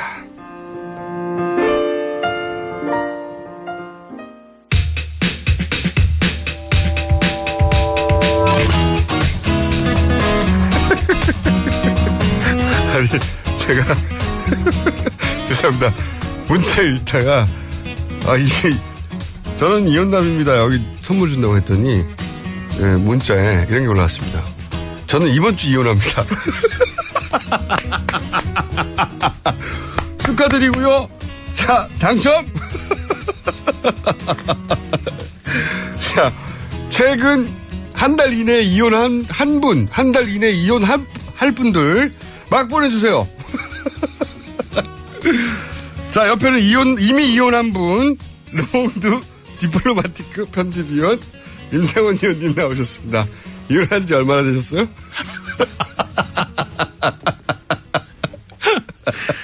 꼭 그렇게 하셔야 돼요. 네, 이혼한 지 몇 년 되셨죠? 그럼 좀 오래됐죠. 네. 자, 임상원 의원님은 선물 받을 대상이 안 되고요. 최근 한 달 이내에 이혼했거나 할 사람들 마구 보는 내일 이혼합니다. 8월 8일 내일 이혼합니다.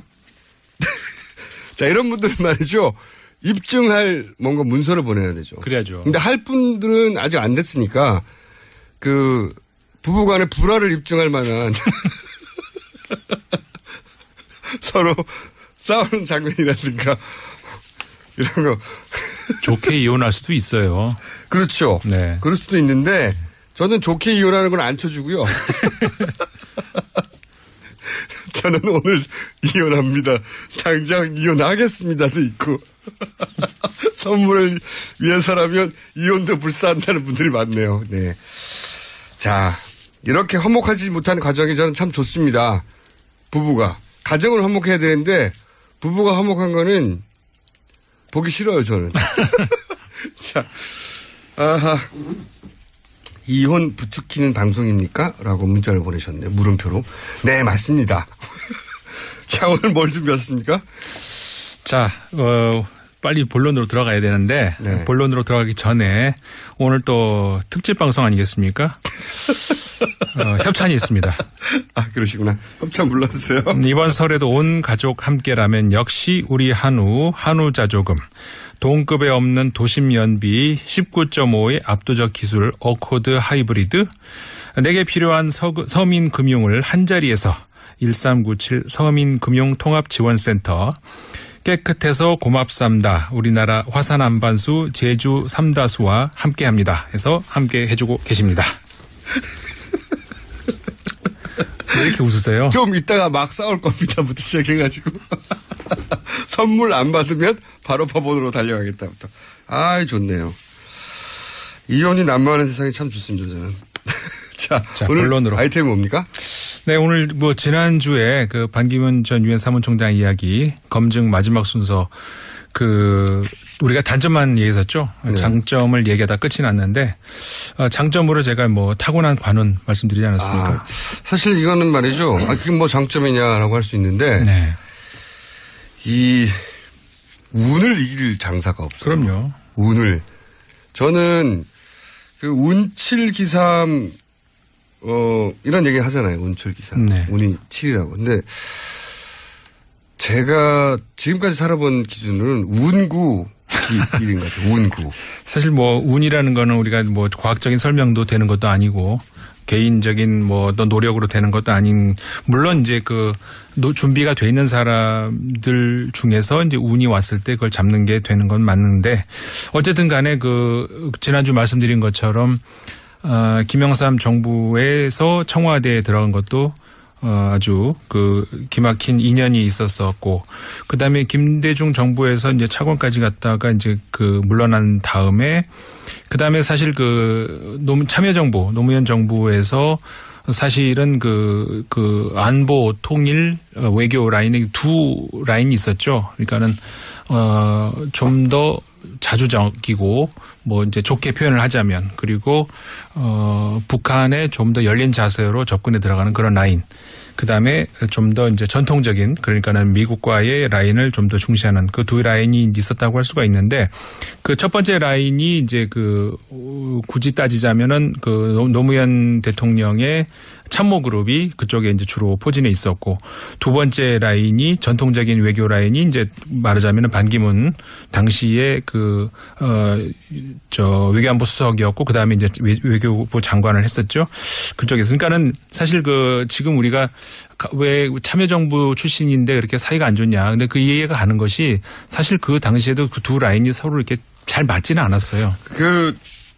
얘기를 들어보면 이렇었다고 해요. 그러니까 청와대 수석이 진보적이면 그 분야에 네. 장관은 좀 보수적인 사람을 쓰고 네. 그다음에 수석이 좀 보수적이면 장관을 좀 진보적으로 써서 네. 그 균형을 맞추려고 나름대로 노력했는데 그렇죠. 여기 안보 쪽에서는 이제 장관을 보수적이고 그리고 이제 미국 라인인 네. 그런 라인을 꼽다 보니 계속 차관만 하던 반기문 전 총장이 장관으로 발탁되는. 그렇죠. 네. 그게 이제 또 아주 타고난 관운이라고 할 수가 있는 그렇죠. 그런 건데. 보통은 보수 정권에서도 장관이 못 됐는데 상대적으로 진보적인 정권에서 거꾸로 그런 이유로 장관이 된. 네, 맞습니다. 그 전임 장관이 이제 윤영관 학자 출신이죠. 윤영관 장관이었는데 이제 그런 어떤 전통적인 외교 라인하고의 어떤 약간 불협화음 이런 게 있으면서 이제 물러나면서 그 자리를 들어가신 거죠. 그런데 이제 그때만 해도 유엔 사무총장하고는 사실 큰 어떤 인연이 없었는데 원래 그 당시에 유엔 사무총장으로 참여정부에서 이렇게 찍어놓은 인사가 이제 홍석현 네. 중앙일보 JTBC 회장이 있었죠. 네. 그러면서 이분이 될 뻔도 했죠. 밀어주는 게 거의 네. 사실 우리나라에서는 이제 그쪽으로 완전히 밀고 있었고 사실 유엔 사무총장이 된다는 것이 여러 가지가 준비가 돼 있어야 됩니다만은 아주 우습게도 언어가 돼야 돼요. 언어가. 그러니까 당연히 영어는 돼야 되고. 네, 기본적으로 영어는 돼야 되고. 네, 영어만 가지고는 유엔 사무총장이 안 되고요. 프랑스어가 돼야 됩니다. 의외로 EU 국가에서 네. 물론 영어가 전 세계적으로 가장 많이 공식 석상에 쓰이는 언어는 확실하고요. 근데 네. EU 국가 내에서는 특히 영어 다음으로 불어가 돼야. 그렇죠. 기본적으로. 일단 학술지도 그렇고 국제 회의에서도 그렇고 이제 일단 세계 두 개 공용어가 영어하고 프랑스어니까. 네. 그리고 이제 프랑스 같은 경우가 이제 안보리에서 영향력을 크게 행사하지 않습니까? 프랑스어를 쓸 줄 모르는 사람은 비토를 행사해요. 프랑스가. 네. 노골적으로 그러거든요. 당시에 근데 홍석현 회장 같은 경우에는 프랑스어 수준이 상당했습니다. 불어를 할 줄. 예.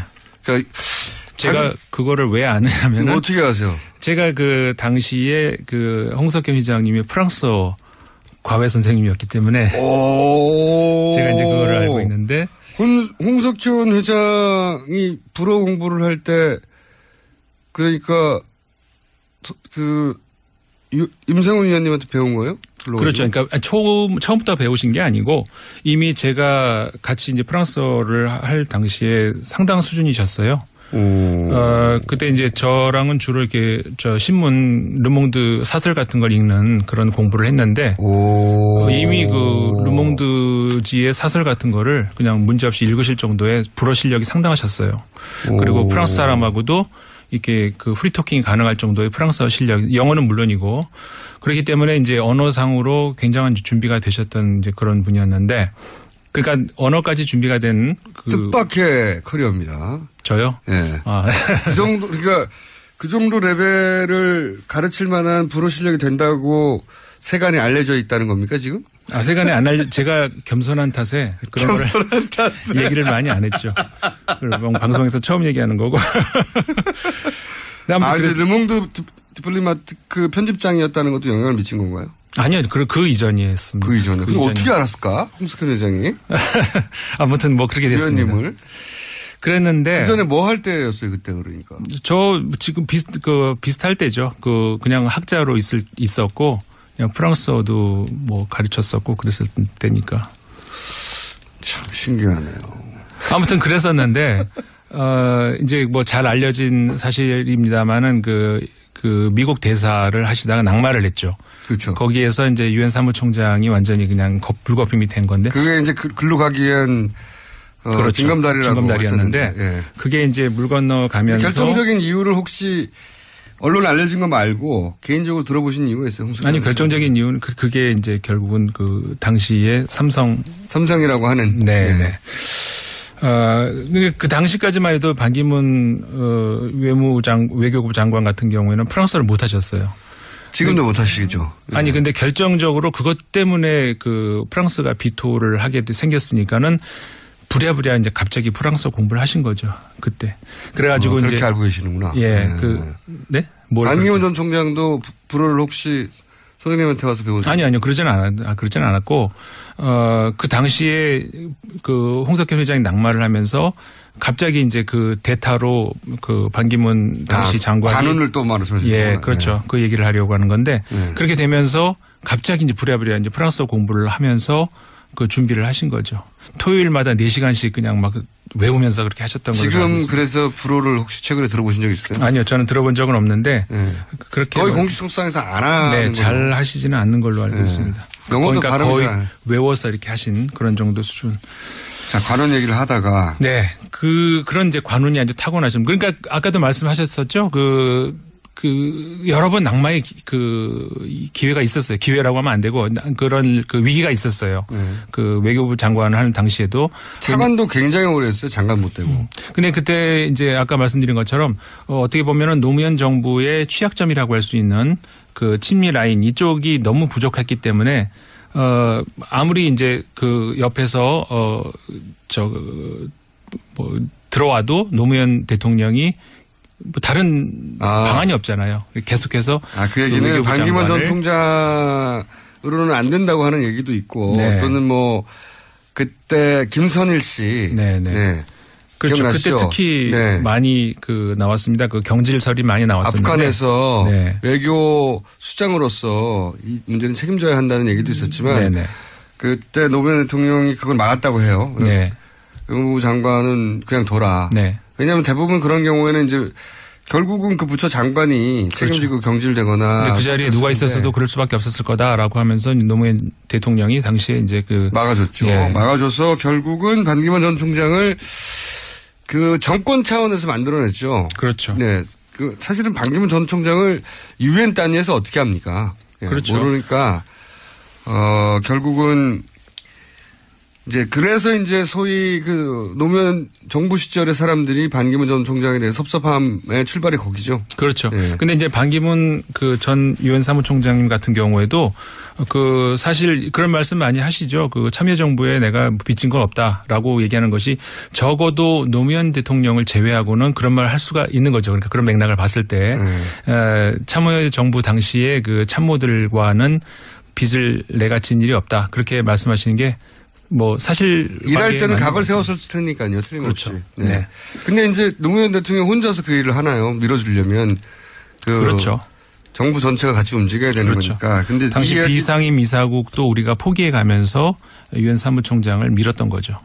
이 문제는 제가 보기에는 이제 반기문 전 총장이 예를 들어서 지금은 유력한 보수 중도 후보, 군 정도인데 정말로 이제 어떤 정당에 연대하건 입당하던 해서 대선 후보가 공식적으로 되고 나면 또다시 거론될 거라고 봅니다. 그렇죠. 자, 그런 정도로 정리가 되겠죠.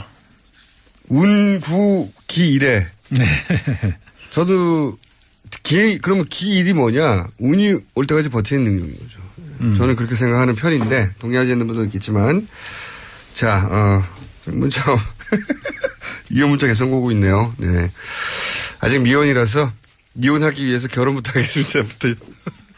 아직도 그 얘기 나옵니까? 자, 그 다음 준비하신 게, 이게 최근에 국회 로비에서 굿바이전이라고. 네. 예. 풍자. 네.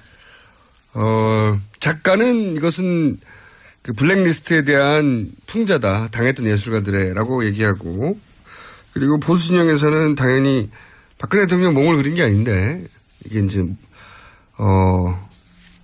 혐오, 여성 혐오를 드러낸 천박한 작품이라고 공격하고, 크게 번질 것 같았으나 크게 번지길 원했던 쪽도 있는 것 같은데, 사그러든 것 같긴 합니다. 그런 것 같아요. 네. 크게 이제 문제가 되는 것 같진 않습니다만은, 어쨌든 간에 근데 이번 사건 같은 경우도 제가 이렇게 보면서, 사실 우리나라에서 그 예술과 관련해서 표현의 자유라든가 이런 그 논란들이 정치하고 맞물리면서 몇 차례 있었지 않습니까? 네. 근데 그런 걸 볼 때마다 이제 같은 생각을 계속 이렇게 가졌던 건데 사실은 우리가 예술에서의 표현의 자유를 얘기를 하려면은 표현의 자유를 얘기를 해야 되고 그걸 정치로 끌어들이려면은 예술 이야기를 하지 말아야죠. 근데 이게 자꾸 이제 혼용을 하면서 이제 그렇게 되는 그런 것들이 있어서 좀 안타까운 그 감이 있는데 사실 이번 그 풍자 작품 올랭피아라고 이제 알려져 있었죠. 그 만에. 근데 이제 사실 그 그림이 그 계보가 있어요. 사실 굉장히 오래된 그런 계보인데 그러니까 만해의 올랭피아도 처음 그린 것이 아니라 그것도 풍자였었죠. 그렇죠. 그 전에 소위 이제 과거에는 여성의 나신을 그린다는 게 예술가들은 그리고 싶은데 핑계를 댈 수 없으니까 음란하다고 할까봐 여신이라고 하고 그랬거든요. 그렇죠. 그러니까 이제 이런 것들 사람이 아니라 신이다 이것은. 그렇죠. 처음 등장한 게 르네상스 시대 때 처음 등장. 그 전에는 이제 나신을 그리지는 못하고 르네상스 시대가 오면서 이제 그 처음으로 시작된. 왜냐하면 르네상스 시대 잘 아시다시피 과거에는 그 신의 완벽함을 이야기하던 시대 아닙니까? 근데 르네상스라는 것은 그 완벽함은 그대로 두고 근데 그 앞에 신의 완벽함이 아니라 인간으로 이제 신의 자리를 이제 바꾼 거죠. 인간의 완벽함. 그러니까 그때부터는 완벽한 인간상을 그리게 되지 않습니까? 남자건 여자건. 그러니까는 정신도 완벽한 인간, 신체도 완벽한 인간. 그러니까 여성이나 남성이나 르네상스 시대 때 그려진 그림들을 보면은 정말 완벽하고 비율도 완벽하고 비율 완벽하지 않습니까? 조르지아네 같은 경우 이제 그 이탈리아 화가인데 처음 이제 그 잠자는 비너스라고 해가지고 이제 그 그림을 여신인 거죠, 비너스. 그렇죠. 그렇게 그리는 거죠. 그런데 이제 그 조르지아네가 이 그림을 완성하지 못하고 사망을 해요. 그러면서 이제 다른 제가 이제 그 유사한 그림들을 계속 가지고 왔습니다만 비슷한 구도의 그림들이 많죠. 많습니다. 그래서 이제 아까 말씀드린 그 조르지아네가 그린 것이 1510년이었는데 이제 1510년에 사망을 해요. 그래서 그 뒤로 타치아노라고 하는 다른 화가가 이제 완성을 시키고 완성시킨 다음에 자기가 또 다른 그림을 또 그립니다. 근데 차이점이 고개의 각도가 달라요. 그리고 눈을 그 과거의 첫 번째 그림의 경우는 눈을 감고 있는데 이 타치아노가 새로 그린 그림은 눈을 뜨고 있어요. 하지만 고개는 내리고 있고. 그렇죠. 그래서 이렇게 정면을 응시하고 있는 그러니까 우리가 감상자가 바라봤을 때 눈이 마주친다는 거죠. 그럼 깜짝 놀라면서 어떻게 됩니까? 아무래도 내가 여자의 나신을 보고 있는데 눈을 마주쳤다는 것은 당황을 하잖아요. 어떤 그런 에로티즘을 더 표현하는 어떤 이런 것들이 그러니까 약간의 변화가 오는 거죠. 여성은 수동적이고 그러니까 그렇죠. 여성을 그릴 때도 이것은 여성이 아니고 신이다라고 하고 비너스라고 그린 거고 그것도 눈을 마주치지 않고 수줍음 같은 게 있는 거죠. 여성의 나신이면 당연히 수줍어야 되고 하는 남성적인 시각이 거기 들어가 있는 건데 근데 이게 이제 지금 이번에 문제가 된 그 만해의 그림 올랭피아는 거기에 정면으로 반하는 그림인 거죠. 네. 그러니까 아까 말씀드렸던 그 타치아노 그림을 하면서 한 걸음 더 나가서 이번에는 아예 어떤 그 여신이 아니고 그냥 여성이 되는 거죠. 여성도 그냥 여성이 아니라 매춘 여성이 돼가지고, 그러니까 그 당시에 처음 이 올랭피아를 그렸을 때 만해에게 쏟아지는 비난도 엄청났었어요. 그 비난과 이번에 비난하고 대단히 비슷합니다. 비슷합니다. 150년 전에 다 끝났거든요. 근데 서양에서는 그 그렇죠. 얘기가. 근데 이제 차이점이 있다면 저는 아쉬운 게 있다면요. 이번에 차이점을 얘기해야 되는데요. 시간이 다 됐어요. 자, 차이점은 다음 주에. 예. 자, 오늘 얘기한 것은 한마디로 말해서 그림이 역사가 있는데 여성 혐오하고 가장 먼 미술사적 의의를 가지고 있거든요. 네. 올림피아가. 여성이 주체가 되는. 자, 여기까지 하고요. 오늘은 임상훈 르몽드 디플레마티크 편집위원과 인사드립니다. 다음 주에 뵙겠고요. 네. 저는 내일 뵙겠습니다. 안녕!